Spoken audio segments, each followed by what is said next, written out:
वर्षों में भारत सरकार की पाकिस्तान को अलग थलग करने की नीति 2025 में कमजोर पड़ती दिखाई दे रही है। पहले उसे चीन का सहयोग मिला, फिर अमेरिका से उसके रिश्तों में सुधार देखा गया, अब सऊदी अरब के साथ रक्षा सौदा साइन कर लिया है। यह भारत के लिए अच्छी खबर नहीं हो सकती। इसी अप्रैल के महीने में भारत और सऊदी अरब के बीच रिश्तों के नए मुकाम की बात हो रही थी, रक्षा समझौतों की बात हो रही थी, लेकिन फिर सितंबर आते आते ऐसा क्या हो गया कि पाकिस्तान सऊदी अरब का रक्षा पार्टनर हो गया और भारत के अलग थलग पड़ने की बातें होने लगी। सरकार पाकिस्तान के प्रधानमंत्री शहबाज शरीफ सऊदी गए तो ठीक उसी तरह से सऊदी अरब के विमानों ने इनके विमान को हवा में सलामी दी। जैसे आता है कि सऊदी अरब और पाकिस्तान के बीच आपसी भरोसा और प्यार कितना गहरा है। लेकिन अब दिख रहा है कि पिछले 3-4 महीनों में पाकिस्तान किस तरह से हर महफिल में स्थान पाता जा रहा है। पाकिस्तान की आर्थिक स्थिति नहीं बदली, वह भारत की तरह चौथी या पांचवी बड़ी आर्थिक शक्ति नहीं बना, लेकिन खाड़ी के देशों में सैनिक शक्ति के रूप में उसे सम्मान तो मिल ही गया। बात भी ऐसा क्या हुआ कि पाकिस्तान हर जगह दिखाई देने लगा है। ट्रंप पाकिस्तान की सेना के प्रमुख के साथ लंच पर 2 घंटे बिताते हैं। पाकिस्तान के इलाके के देश रक्षा के लिए भरोसा करते हैं पाकिस्तान पर। अमेरिका को लेकर भरोसा कम हुआ है, इसलिए सऊदी अरब ने परमाणु शक्ति संपन्न देश पाकिस्तान के साथ समझौता किया। ईरान ने इसराइल के खिलाफ बार-बार अपना पक्ष साफ किया है, खुलकर स्टैंड लिया है। ईरान पर हमला होगा तो सऊदी अरब अपने ऊपर मानेगा और सऊदी अरब पर हमला होगा तो पाकिस्तान अपने ऊपर मानेगा। और एक क्या होगा कि जब भी भारत और पाकिस्तान के बीच टकराव होगा, दोनों देशों के बीच एक और देश आ जाएगा। सऊदी अरब और पाकिस्तान के बीच रक्षा समझौता कि अगर सऊदी अरब पर हमला हुआ तो पाकिस्तान अपने ऊपर हमला मानेगा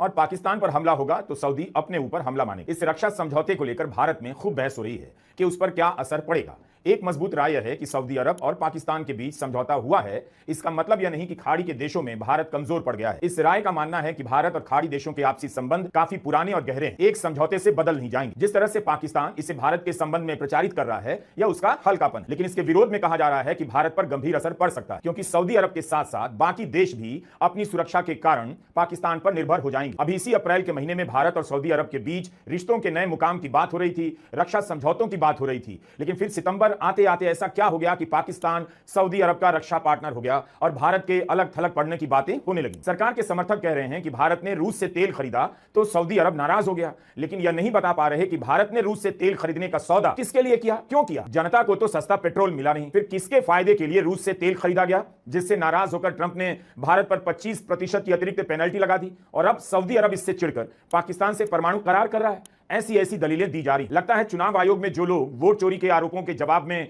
नए नए बहाने बनाते हैं, उन्हीं लोगों को विदेश मंत्रालय भी संभालने के लिए भेज दिया गया है। भारत रूस से तेल यूक्रेन युद्ध के बाद से ही खरीदने लगा था, तब भी खरीद रहा था जब अप्रैल के महीने में प्रधानमंत्री मोदी सऊदी अरब के जेड्डा गए। उसकी हवाई सीमा में प्रवेश करते ही सऊदी अरब ने अपने फाइटर प्लेन से उनके विमान को सलामी और सुरक्षा दी।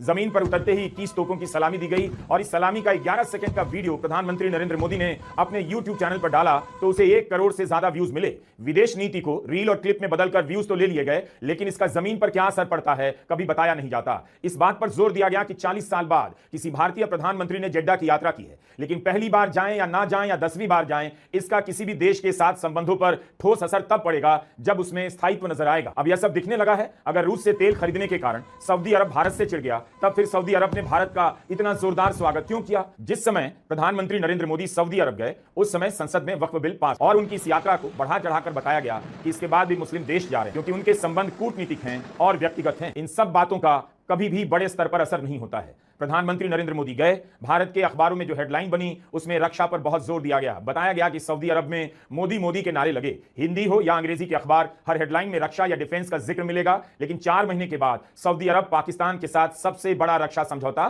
करता है। जब भारत के प्रधानमंत्री सऊदी अरब जाते हैं और सऊदी अरब अपने लड़ाकू विमानों से उन्हें बीच हवा में सम्मान देता है, तो गोदी मीडिया भारत को विश्वगुरु, विश्व शक्ति के रूप में बताने लग जाता है। सऊदी अरब के साथ रक्षा समझौते के लिए जब पाकिस्तान के प्रधानमंत्री शहबाज शरीफ सऊदी गए, तो ठीक उसी तरह से सऊदी अरब के विमानों ने इनके विमान को हवा में सलामी दी, जैसे अप्रैल के महीने में प्रधानमंत्री नरेंद्र मोदी के विमान को दी गई। शहबाज शरीफ ने ट्वीट भी किया कि रॉयल सऊदी एयरफोर्स के जहाजों ने अप्रत्याशित रूप से सलामी। यह बताता है कि सऊदी अरब और पाकिस्तान के बीच आपसी भरोसा और प्यार कितना गहरा है, शहबाज शरीफ कहते हैं। बात यह है कि गोदी मीडिया ने विदेश नीति को देखने का या दिखाने का तरीका ही बदल दिया। प्रधानमंत्री नरेंद्र मोदी किसी देश की यात्रा पर निकलते नहीं कि यात्रा को सफल बता दिया जाता है, उन्हें विश्वगुरु कहा जाने लगता है। लेकिन अब दिख रहा है कि पिछले 3-4 महीनों में पाकिस्तान किस तरह से हर महफिल में स्थान पाता जा रहा है। पाकिस्तान की आर्थिक स्थिति नहीं बदली, वह भारत की तरह चौथी या पांचवी बड़ी आर्थिक शक्ति नहीं बना, लेकिन खाड़ी के देशों में सैनिक शक्ति के रूप में उसे सम्मान तो मिल ही गया। अपनी आर्थिक हालत का सच पाकिस्तान को पता है। इसके बाद भी ऐसा क्या हुआ कि पाकिस्तान हर जगह दिखाई देने लगा। ट्रंप पाकिस्तान की सेना के प्रमुख के साथ लंच पर 2 घंटे बिताते हैं, पाकिस्तान के प्रधानमंत्री की तारीफ करते हैं। शंघाई कोऑपरेशन ऑर्गेनाइजेशन में पाकिस्तान को आतंकवाद से लड़ने की कमेटी का अध्यक्ष बनाया जाता है। क्या आपने इस पर प्रधानमंत्री नरेंद्र मोदी का कोई बयान देखा है? देखा हो तो बताइए। कोई तो है जो कंधे पर हाथ रखकर पाकिस्तान को अपना दोस्त बनाकर इस पार्टी से उस पार्टी में घुमा रहा है। हम फिल्म तो एक ही देख रहे हैं, लेकिन उसमें कभी हीरो देवानंद दिखाई देते हैं तो कभी शशि कपूर। फिल्म कैसी बनेगी यह तय इसराइल कर रहा है, पैसा किसका लगेगा जाहिर है जवाब मुश्किल नहीं।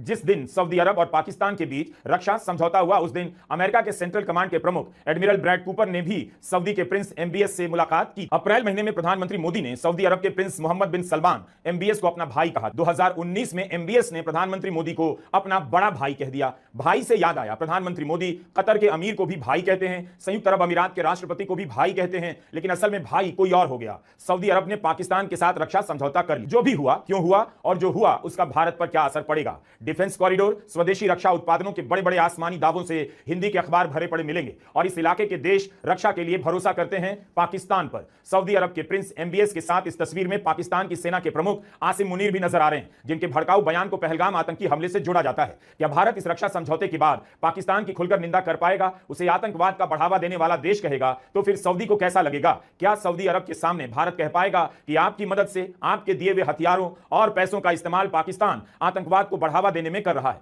गल्फ कोऑपरेशन काउंसिल ने कहा है कि कतर पर अब कोई भी हमला होगा तो माना जाएगा पूरे सिस्टम पर हमला हुआ है। एक तरह से कतर पर हमले के कारण पूरे इलाके में पाकिस्तान एक अनिवार्य सहयोगी के रूप में स्थापित हो गया। कतर पर हमले के बाद क्या किसी को इस इलाके में भारत की सक्रिय भूमिका नजर आई है, इसके बारे में भी जानकारी दे देनी चाहिए। मूल बात है कि जन्मदिन पर बधाई देना, 21 तोपों की सलामी लेना, गले लग जाना और गले पड़ जाना, इन बातों से माहौल बन जाता है। कूटनीति के रिश्ते किसी और धरातल पर बदलते हैं और वह धरातल तेजी से बदल रही है। विदेश नीति के मामले अब कुर्सी पर आराम से बैठकर सोचने समझने वाले नहीं रहे। दुनिया इस रफ्तार से बदल रही है कि कब कौन किस बस में सवार हो जाता है पता नहीं चलता और लंदन जाने वाली बस पहुंच जाती है बरेली। भारत में इस रक्षा समझौते को भारत की नजर से देखा जा रहा है, लेकिन अंतरराष्ट्रीय हेडलाइन पर भी नजर डालिए। सीएनएन की हेडलाइन है, सऊदी और पाकिस्तान के बीच रक्षा समझौता, सुरक्षा की गारंटी को लेकर अरब देशों का अमेरिका पर भरोसा हुआ कमजोर। फाइनेंशियल टाइम्स ने तो खुलकर लिखा है, पेट्रो डॉलर और इस्लामिक बम एक साथ आए, बताया है कि कैसे सऊदी अरब और पाकिस्तान के बीच समझौता हुआ। वाशिंगटन पोस्ट ने लिखा है, सऊदी अरब ने परमाणु शक्ति पाकिस्तान से रक्षा समझौता किया। वॉल स्ट्रीट जर्नल ने लिखा है, कतर पर हमले के बाद अमेरिका में भरोसा कमजोर, सऊदी अरब ने नई सुरक्षा गठजोड़ बनाई। हम यह नहीं कहते कि पश्चिम की मीडिया ने जो लिखा है उस पर कूद पड़िए, गले लगा लीजिए, लेकिन पता चलता है पश्चिम का मीडिया इस समझौते को कैसे देख रहा है।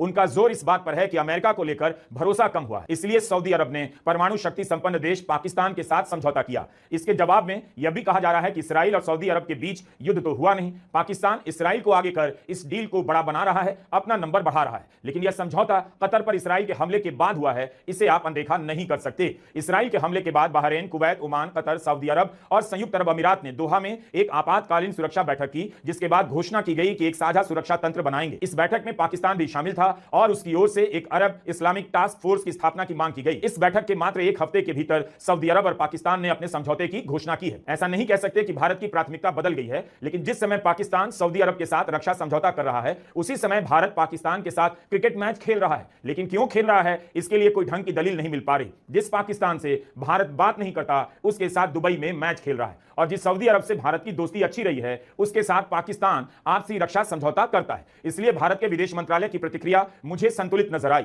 संतुलित इसलिए क्योंकि इस बयान में कुछ भी नहीं है, इतना ही कहा गया है कि अध्ययन कर रहे हैं, तो हमें लगा इन्हें डिस्टर्ब नहीं करना चाहिए। इनका अध्ययन कब पूरा होगा यही जान। जिस दिन प्रधानमंत्री का जन्मदिन था और दुनिया के तमाम नेताओं से उनके लिए बधाई मंगवाई जा रही थी या खुद से चलकर आ रही थी, उसी दिन देर रात यह समझौता हुआ है। प्रधानमंत्री ग्लोबल नेताओं के गले लगते हैं, उस लिहाज से भी इस तस्वीर को देखिए और काफी कुछ समझिए। क्या भारत मध्य पूर्व के देशों में अलग थलग पड़ रहा है? इस निष्कर्ष पर पहुंचने की जल्दबाजी मत। उन देशों के लिए भी आसान नहीं भारत को नजरअंदाज कर देना। उनका भी बहुत कुछ भारत पर निर्भर करता है और वहां काम करने वाले लाखों भारतीय उनके लिए पूंजी है। इसकी बात जरूर होनी चाहिए कि प्रधानमंत्री मोदी ने 11 साल के दौरान इस इलाके में जो निवेश किया, क्या उसका तरीका सही था या केवल गाजे बाजे के साथ तमाशा दिखाना था ताकि विदेश यात्रा का रील और क्लिप बनकर गांव में वायरल हो जाए। इन पुरस्कारों का कूटनीति में कोई रोल होता है या नहीं, इसकी जानकारी मुझे नहीं, लेकिन इसकी है कि पुरस्कार ग्रहण करने के बाद अलमारी में रखते ही भुला दिया जाता है। सऊदी अरब ने अपना सर्वोच्च पुरस्कार ऑर्डर ऑफ किंग अब्दुल अजीज अल सऊद प्रधानमंत्री मोदी को दिया। सऊदी अरब के अलावा बहरीन, कुवैत, संयुक्त अरब अमीरात, साइप्रस, इजिप्ट ने भी प्रधानमंत्री मोदी को पुरस्कृत किया है। बीजेपी के प्रवक्ता इस बात को बढ़ा चढ़ाकर पेश करते हैं कि दुनिया के कई देशों में प्रधानमंत्री मोदी को पुरस्कार दिया गया। क्या यह किसी विदेश नीति की सफलता का पैमाना हो सकता है? पिछले कुछ वर्षों में भारत और सऊदी अरब के रिश्ते मजबूत हुए। प्रधानमंत्री मोदी 3 बार सऊदी अरब का दौरा कर चुके हैं। ऐतिहासिक रूप से देखा जाए तो पाकिस्तान सऊदी अरब पर आर्थिक रूप से आश्रित रहा है। दोनों के बीच सुरक्षा उपकरणों और सैन्य सहायताओं का लेन देन रहा है, मगर यह पहली बार है कि पाकिस्तान ने सऊदी अरब के साथ व्यापक डील की है, जिसका असर दोनों देशों के बीच होने वाले व्यापार पर भी पड़े। इस बात की पड़ताल जरूर की जानी चाहिए कि इसराइल के प्रति विशेष मोह के कारण प्रधानमंत्री मोदी ने इसराइल के अलावा क्या हासिल किया और क्या गंवा। ईरान पर जब इसराइल ने हमला किया, तब याद दिलाना पड़ा कि ईरान ने भारत की मदद की है, लेकिन भारत ने केवल खाना पूर्ति की। दोहा पर हमले की भारत ने निंदा की है, लेकिन इससे खाड़ी के देशों में क्या भरोसा बना? क्या इन सब कारणों से अब खाड़ी के देश भारत को उसी संदेह की नजर से देखते हैं जिस संदेह की नजर से शायद अमेरिका को देखने लगे हैं? पाकिस्तान ने इसराइल के खिलाफ बार बार अपना पक्ष साफ किया है, खुलकर स्टैंड लिया है, लेकिन वह आगे क्या करेगा इस पर निर्भर करेगा कि अमेरिका उसे क्या करने देता है। अमेरिका कभी भी इसराइल को कमजोर होने नहीं देगा, वह इसराइल के हर अपराध के बाद भी उसी का साथ देगा। खाड़ी के देशों को यह बात पहले से पता है, आगे भी मालूम रहनी चाहिए। गजा को लेकर खाड़ी के देशों ने खाना पूर्ति की, उन्होंने कोई दबाव नहीं बनाया, दुनिया जानती। लेकिन जैसे ही इसराइल ने कतर पर हमला किया, उनके भीतर डर पैदा हो गया कि इसराइल और भी बड़े कदम उठा सकता है और अमेरिका मदद नहीं करेगा। कतर पर इसराइल के हमले ने खाड़ी के देशों की आपसी राजनीति भी बदल। दोहा के हमले के बाद हुई आपातकालीन बैठक को लेकर यह कहा गया कि इसमें केवल निंदा की गई, बयान जारी हुआ, इसराइल के खिलाफ कोई ठोस कदम नहीं उठाया गया। फिर भी खाड़ी के देशों के सहयोग की तुलना नेटो से की जाने लगी है। पाकिस्तान के पास परमाणु शक्ति होने से इसराइल को कुछ भी फर्क नहीं पड़ता। क्या पाकिस्तान इसराइल का मुकाबला कर लेगा? अभी हंसने का समय नहीं। सऊदी अरब को भी पता है इसराइल जब हमला करेगा, दुनिया सऊदी अरब या पाकिस्तान के साथ खड़ी नहीं। आप इसे ऐसे भी देख सकते हैं, ऑपरेशन सिंदूर के समय चीन पाकिस्तान की मदद करता है। चीन सऊदी अरब से तेल का सबसे बड़ा खरीदार है और सऊदी का पाकिस्तान के साथ रक्षा समझौता है। भारत की जिन दो मुल्कों के साथ दुश्मनी है, उसके साथ सऊदी अरब की दोस्ती अच्छी चल रही है। पत्रकार सुशांत सिंह ने लिखा है कि पिछले 11 वर्षों में भारत सरकार की पाकिस्तान को अलग थलग करने की नीति 2025 में कमजोर पड़ती दिखाई दे रही है। पहले उसे चीन का सहयोग मिला, फिर अमेरिका से उसके रिश्तों में सुधार देखा गया, अब सऊदी अरब के साथ रक्षा सौदा साइन कर लिया है। यह भारत के लिए अच्छी खबर नहीं हो सकती। पाकिस्तान पर हमला होगा तो सऊदी अरब अपने ऊपर मानेगा और सऊदी अरब पर हमला होगा तो पाकिस्तान अपने ऊपर मानेगा और एक दूसरे की रक्षा दोनों देश करेंगे। इससे क्या होगा कि जब भी भारत और पाकिस्तान के बीच टकराव होगा, दोनों देशों के बीच एक और देश आ जाएगा। भारत को पाकिस्तान के साथ साथ सऊदी अरब से भी डील करनी पड़ेगी। एक तर्क यह भी दिया जा रहा है कि पाकिस्तान की सेना यमन की सीमा पर तैनात की जाएगी, लेकिन ऐसा कहने वाले यह दिखाना नहीं चाहते कि समझौता केवल यमन की सीमा को लेकर नहीं हुआ है। पहलगाम हमले के वक्त सऊदी अरब ने आतंकी हमले और हिंसा की निंदा की, भारत के साथ सहानुभूति जताई, लेकिन पाकिस्तान का नाम लेकर कुछ भी नहीं कहा। इतनी अच्छी दोस्ती थी तो मई के महीने में भारत सरकार अपने सांसदों के दल को सऊदी अरब क्यों भेजती? क्या सऊदी अरब को नहीं पता कि भारत क्या है, पाकिस्तान क्या है?